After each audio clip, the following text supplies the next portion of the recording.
¿Quién fue Habacuc y en qué periodo profetizó? Habacuc fue un profeta menor del Antiguo Testamento. Aunque no se sabe mucho sobre su vida personal, se cree que profetizó en Judá durante el periodo que precedió a la invasión babilónica, probablemente a finales del siglo VII a.C. Entre el 608 y el 598 a.C., durante el reinado de Joacim. Su profecía aborda la inminente amenaza caldea, babilónica, y las preocupaciones teológicas que esto planteaba. ¿Cuál es el significado del nombre Habacuc? El nombre Habacuc es de origen hebreo y su significado es incierto. Las interpretaciones más comunes sugieren que podría significar abrazar, el que abraza, o luchar forcejear, como en la lucha de Jacob. Este último significado resuena con el contenido del libro, donde el profeta lucha y forcejea con Dios a través de sus preguntas y lamentos. ¿Por qué se le considera a Habacuc un profeta menor? Se le clasifica como un profeta menor no por la menor importancia de su mensaje, sino por la brevedad de su libro en comparación con los libros de los profetas mayores, Isaías, Jeremías, Ezequiel y Daniel. Su libro consta de solo 3 capítulos. ¿Cuál es la estructura general del libro de Habacuc? El libro de Habacuc se estructura principalmente como un diálogo o debate entre el profeta y Dios, seguido de un oráculo y una oración cántico. Se puede dividir en la primera queja de Habacuc, la respuesta de Dios sobre los caldeos, y la segunda queja de Habacuc. La espera del profeta por la respuesta de Dios, la respuesta de Dios con la visión y una serie de ayes contra los opresores. Una oración de Habacuc, una descripción teofánica de Dios, y la conclusión de fe del profeta. ¿Cuál es la queja inicial de Habacuc a Dios en el capítulo 1? En su primera queja, el profeta lamenta la incesante violencia, injusticia y perversidad que ve en Judá. Se queja de que la ley está debilitada y que la justicia no prevalece, sino que los impíos cercan a los justos. Cuestiona a Dios por qué permite tanto sufrimiento y por qué parece no escuchar sus clamores. ¿Cómo responde Dios a la primera queja de Habacuc? Dios responde de una manera impactante revelando que está levantando a los caldeos, babilonios, una nación cruel y temible, para castigar a Judá.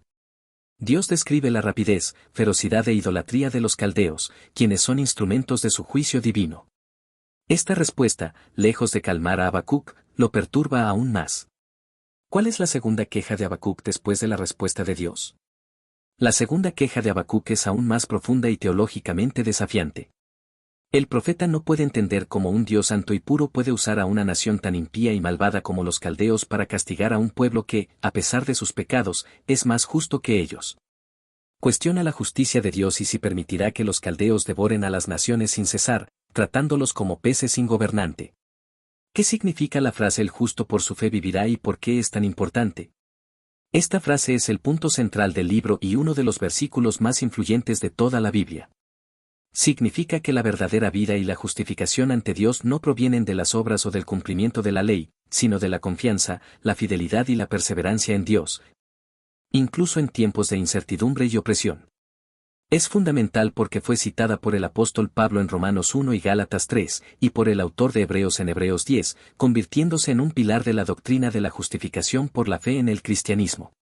¿Qué le pide Dios a Habacuc que haga en Habacuc 2? Dios instruye a Habacuc a escribir la visión claramente en tablas, para que corra el que leyere en ella. Esto significa que la revelación de Dios debe ser clara, accesible y duradera. También le advierte que, aunque la visión tardará aún por un tiempo, llegará y no fallará. Esto es un llamado a la paciencia y a la espera confiada en el cumplimiento del plan divino. ¿Cuáles son los ayes o calamidades que Dios pronuncia contra los opresores en Habacuc 2? Después de establecer el principio de la fe, Dios pronuncia una serie de 5 ayes contra los caldeos y, por extensión, contra cualquier opresor que actúe con soberbia e injusticia. Ay del que acumula lo que no es suyo, contra la codicia y la extorsión. Ay del que edifica ciudades con sangre contra la violencia y la injusticia social. Ay del que embriaga a su prójimo, contra la explotación y la humillación de los débiles. Ay del que dice al palo, despiértate, y a la piedra muda levántate, contra la idolatría y la confianza en cosas vanas. Ay del que hace lo indecible a sus cercanos. Este quinto ay a menudo se considera una extensión de los anteriores, enfatizando la total vaciedad de la idolatría y la inevitabilidad del juicio divino. ¿Cómo culmina el capítulo 2, y qué significa la frase Jehová está en su santo templo, calle delante de él toda la tierra? El capítulo 2 culmina con una declaración de la soberanía y la majestad de Dios, Jehová está en su santo templo, calle delante de él toda la tierra. Esta frase es un recordatorio de que, a pesar del caos y la injusticia en el mundo, Dios sigue en control absoluto desde su santuario celestial. Es un llamado a la reverencia, al silencio y a la sumisión ante su presencia, reconociendo que su juicio final prevalecerá sobre toda maldad e idolatría. ¿Qué tipo de composición es el capítulo 3 de Habacuc? El capítulo 3 es una oración o salmo profético, a menudo llamado el Cántico de Habacuc o oración del profeta Habacuc. Está diseñado con elementos poéticos y litúrgicos y las instrucciones musicales al inicio y al final, al director del coro, sobre mis instrumentos de cuerda, sugieren que pudo haber sido utilizado en el culto del templo. ¿Cuál es la petición principal de Habacuc en su oración en el capítulo 3? Respuesta: en Habacuc 3, el profeta ora: Oh Jehová, he oído tu palabra, y temí. Oh Jehová, aviva tu obra en medio de los tiempos hazla conocer, en la ira acuérdate de la misericordia. Esta petición muestra su temor reverente ante la revelación del juicio divino, pero también un ruego ferviente para que Dios actúe y muestre su poder en el tiempo presente, recordando su compasión incluso en medio de su ira. ¿Cómo describe Habacuc la aparición de Dios en el capítulo 3? El capítulo 3 contiene una impresionante descripción teofánica de Dios. Habacuc lo describe viniendo de Temán y del monte Parán, con su gloria cubriendo los cielos, su resplandor como la luz, y destellos de sus manos. Se representa a Dios en su poder cósmico, con pestilencia delante de él, los montes temblando, los ríos desbordándose, el sol y la luna deteniéndose, y los carros de guerra divinos cruzando la tierra con ira. Es una manifestación de Dios como guerrero divino que ejecuta juicio y trae salvación a su pueblo. A pesar de la visión de la destrucción, ¿cuál es la conclusión final de Habacuc en 3? La conclusión del libro es un testimonio poderoso de fe inquebrantable.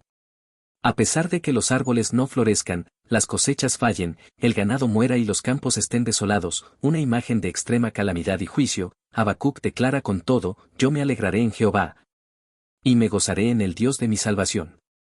Su fe no depende de las circunstancias visibles, sino de la confianza en Dios como su fortaleza, quien le hace andar sobre las alturas como una cierva.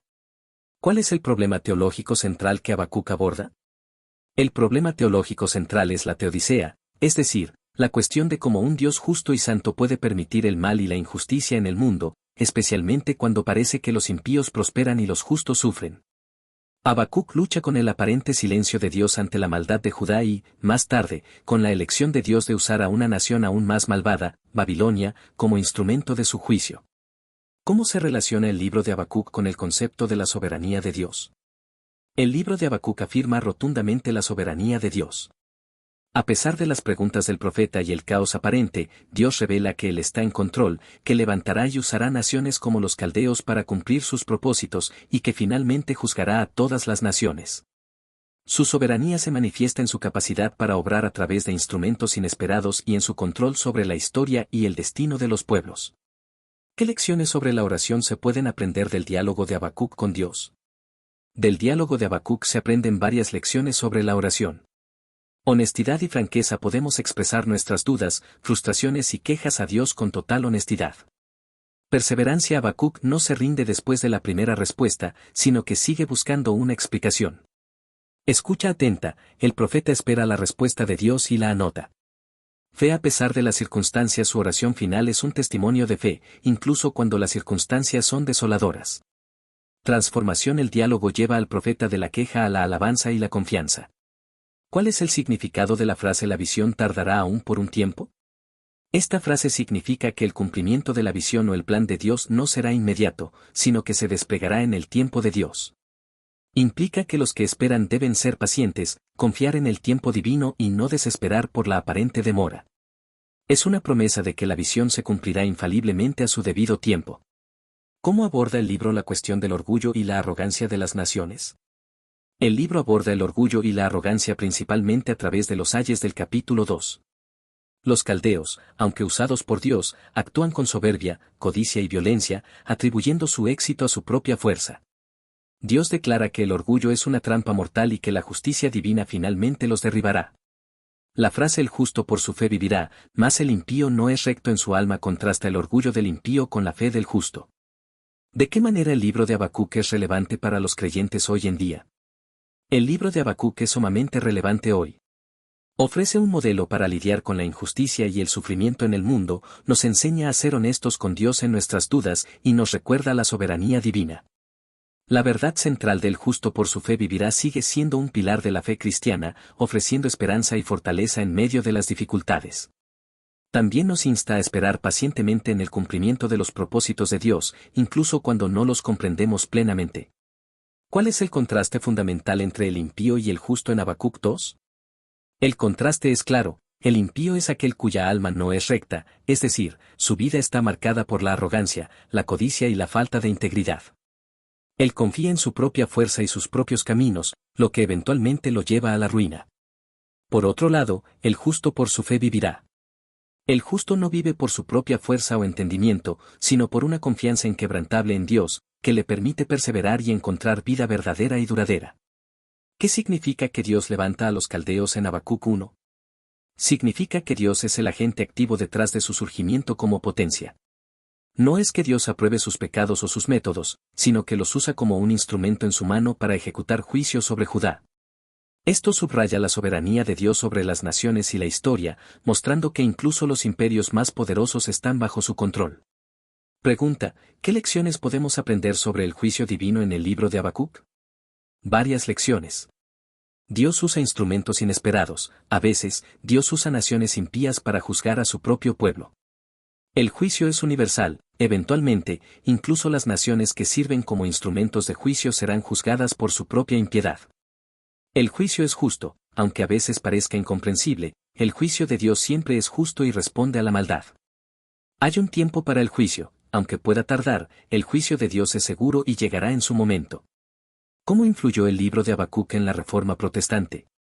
El libro de Habacuc, específicamente el versículo 2, el justo por su fe vivirá, fue de una importancia capital para la Reforma Protestante.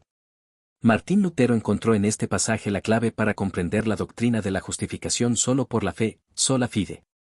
Esto transformó su propia comprensión de la salvación y se convirtió en uno de los pilares teológicos que impulsaron el movimiento reformador, desafiando la doctrina católica de la salvación por obras. ¿Cuál es el propósito del diálogo entre Habacuc y Dios? El propósito del diálogo es doble. Para el profeta permite a Habacuc expresar sus profundas dudas y ansiedades, y a través de la respuesta divina, su fe es fortalecida y transformada. Pasa de la incomprensión a la confianza inquebrantable. Para el pueblo de Dios, sirve como una catequesis, educando a Judá y a nosotros sobre la justicia, la soberanía y la fidelidad de Dios, incluso en tiempos de juicio y caos. Reafirma la importancia de la fe y la paciencia. Pregunta: ¿hay alguna evidencia externa sobre la vida de Habacuc? Lamentablemente, no hay evidencia externa confiable sobre la vida de Habacuc fuera del propio libro. Las tradiciones judías y cristianas han ofrecido diversas conjeturas, pero carecen de respaldo histórico. Esto hace que su figura sea enigmática, pero también enfoca nuestra atención en el mensaje de su profecía. ¿Cómo se relaciona la oración del capítulo 3 con la descripción teofánica de Dios? La descripción teofánica, la manifestación de Dios en poder y gloria, sirve para fundamentar la oración de Habacuc. Al contemplar la majestad, el poder y la capacidad de Dios para ejecutar juicio y salvación, el profeta pasa del temor al reconocimiento de la soberanía divina. La visión del Dios guerrero que actúa en la historia le da la confianza para orar por la avivación de su obra y para afirmar su fe, a pesar de las circunstancias. ¿Cuál es el significado de Selah en el capítulo 3? Selah es una palabra hebrea que aparece frecuentemente en los Salmos y en Habacuc 3. Su significado exacto es incierto, pero se cree ampliamente que es una instrucción musical o litúrgica, posiblemente indicando una pausa, un cambio de tono, una elevación vocal o un interludio instrumental. Sirve para enfatizar un punto o para permitir la reflexión sobre el texto precedente. ¿Por qué Habacuc menciona a Temán y Parán en su descripción de la teofanía? Temán y Parán son regiones asociadas con el desierto del Sinaí y la ruta del Éxodo. Al mencionarlas, Habacuc evoca las poderosas manifestaciones de Dios en la antigüedad, cuando se reveló a Israel como un guerrero divino que los liberó de Egipto y los condujo a través del desierto. Esto conecta la acción de Dios en el pasado con su futura acción de juicio y salvación, recordándole a Israel su poder y fidelidad inmutables. ¿Cuál es la carga o visión de Habacuc? Respuesta: la carga, masa, en hebreo, o visión de Habacuc se refiere al mensaje profético que Dios le dio, el cual es una revelación de juicio y el plan divino para el futuro. Es una carga porque el mensaje es pesado, lleno de preocupación y dilemas, pero también es una visión porque es una revelación de lo que Dios hará. ¿Cómo se reconcilia la justicia de Dios con el uso de los caldeos, una nación más impía? Esta es la cruz del dilema de Habacuc. La reconciliación se basa en la soberanía última de Dios. Él usa a los caldeos como un azote para disciplinar a Judá, pero esto no significa que apruebe su maldad. Dios es justo porque eventualmente juzgará también a los caldeos por su propia arrogancia y violencia. El mal es usado para el bien de su plan, pero el mal mismo no es justificado, y sus perpetradores serán responsables. ¿De qué manera el libro de Habacuc prefigura temas del Nuevo Testamento? Principalmente a través de la doctrina de la justificación por la fe, que es central en las epístolas de Pablo, Romanos y Gálatas, y en Hebreos. También, la espera paciente del cumplimiento de las promesas divinas resuena con la escatología del Nuevo Testamento y la venida final de Cristo. El sufrimiento de los justos y la eventual vindicación de Dios también son temas comunes. ¿Cuál es el significado del llamado a corra el que leyere en ella? Significa que la visión debe ser tan clara y legible que cualquiera que la lea pueda comprenderla rápidamente y actuar en consecuencia. Implica una urgencia en la revelación de Dios y la necesidad de una respuesta pronta. Algunos lo interpretan como que la visión es tan importante que uno debe apresurarse a compartirla con otros. ¿Cómo contrasta la confianza de Habacuc en Dios con la confianza de los impíos? La confianza de Habacuc al final del libro es una confianza radical en Dios mismo, no en las circunstancias materiales. Incluso si todo lo que sustenta la vida se desvanece, él se regocija en el Señor. Los impíos, por el contrario, confían en su propia fuerza, en sus riquezas, en sus armas y en sus ídolos, lo que los lleva a la destrucción. Es un contraste entre la fe en lo invisible y la confianza en lo tangible pero efímero. ¿Cuál es el significado de aviva tu obra en medio de los tiempos? Es una súplica a Dios para que actúe poderosamente en el presente, para que manifieste su poder y sus propósitos en medio de la crisis y el caos que enfrenta Judá. No es solo un deseo de avivamiento espiritual, sino de una intervención divina visible en la historia, recordándole a Dios su poder para obrar milagros y librar a su pueblo. ¿Se menciona a Habacuc en algún otro libro de la Biblia? No, Habacuc no se menciona por nombre en ningún otro libro de la Biblia, lo que contribuye a la escasez de información biográfica sobre él. Sin embargo, su mensaje, especialmente Habacuc 2, es citado y desarrollado en el Nuevo Testamento. ¿Cómo el libro de Habacuc ofrece esperanza en tiempos de incertidumbre? Ofrece esperanza al recordar que Dios está en control, incluso cuando las cosas parecen estar fuera de control. La promesa de que la visión tardará, pero no fallará y la declaración final de fe de Habacuc son faros de esperanza. El hecho de que un profeta pueda luchar honestamente con Dios y terminar en una posición de alabanza y confianza, demuestra que la fe puede superar la desesperación. ¿Qué papel juega la idolatría en el libro de Habacuc? La idolatría es un tema importante, especialmente en los ayes del capítulo 2. El cuarto ay condena explícitamente la necedad de adorar imágenes mudas y sin vida, contrastándolas con el Dios viviente que está en su templo. Los caldeos, a pesar de ser instrumentos de Dios, eran profundamente idólatras, lo que subraya su futura condenación. La idolatría es vista como una confianza vana y engañosa. ¿Cómo describirías el tono de Habacuc al principio del libro en comparación con el final? Al principio, el tono de Habacuc es de queja, confusión y angustia. Él está perplejo y frustrado por la aparente inacción de Dios y la prosperidad de los impíos. Al final, el tono cambia drásticamente a uno de confianza inquebrantable, gozo y alabanza, a pesar de la perspectiva de la calamidad. Es un viaje de la duda a la fe profunda. ¿Qué significa que Dios anda sobre las alturas de Habacuc en 3? La frase Él me hace andar sobre mis alturas es una metáfora de fortaleza, seguridad y victoria. Implica que Dios capacita al creyente para superar las dificultades y los peligros, elevándolo por encima de las circunstancias adversas.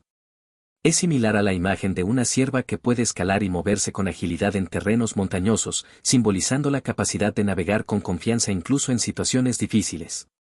¿Qué nos enseña Habacuc sobre la justicia divina? Nos enseña que la justicia divina es compleja y no siempre se manifiesta de la manera que esperamos. A veces, la justicia implica el juicio de Dios usando instrumentos inesperados. Sin embargo, el libro asegura que la justicia de Dios siempre prevalecerá, y que todo acto de injusticia, ya sea por el pueblo de Dios o por naciones paganas, será finalmente juzgado. La justicia de Dios es intrínseca a su carácter. ¿Cuál es el mensaje de consuelo en el libro de Habacuc? El mayor consuelo es la afirmación de la soberanía de Dios y la verdad de que el justo por su fe vivirá. A pesar del juicio venidero y la aparente victoria de los malvados, Dios tiene un plan y lo cumplirá. El creyente puede encontrar paz y gozo en Dios mismo, independientemente de las circunstancias externas, sabiendo que su fidelidad es segura. ¿Cómo el libro de Habacuc refleja la tensión entre la fe y la razón? El libro refleja esta tensión a través de las preguntas de Habacuc. Su razón no puede comprender cómo un Dios justo puede permitir tanta injusticia o usar a los malvados. Sin embargo, a través de la revelación divina, es llamado a trascender la razón pura y abrazar la fe, confiando en el carácter de Dios incluso cuando sus caminos son incomprensibles. La fe no anula la razón, pero la supera cuando se enfrenta a los misterios divinos. ¿Por qué la paciencia es un tema tan importante en Habacuc? La paciencia es crucial porque el cumplimiento de la visión de Dios y el establecimiento de su justicia no son inmediatos. La visión tardará aún por un tiempo, requiere que los justos esperen con perseverancia y confianza. La paciencia no es pasividad, sino una espera activa y confiada en el tiempo y los planes de Dios, sabiendo que Él es fiel a sus promesas. ¿Cuál es la relación entre el juicio y la salvación en Habacuc 3? En Habacuc 3, el juicio y la salvación están entrelazados. La manifestación poderosa de Dios, la teofanía, es una demostración de su poder para juzgar a sus enemigos, tanto a Judá por sus pecados como a los caldeos por su soberbia, pero al mismo tiempo, esta misma manifestación trae salvación a su pueblo. El juicio de los malvados es la liberación de los justos. Saliste para socorrer a tu pueblo, para socorrer a tu ungido. ¿Hay alguna mención de un Mesías o un ungido en Habacuc? Sí, en Habacuc 3, el texto dice, saliste para socorrer a tu pueblo, para socorrer a tu ungido. La palabra hebrea para ungido, que es de donde proviene la palabra Mesías.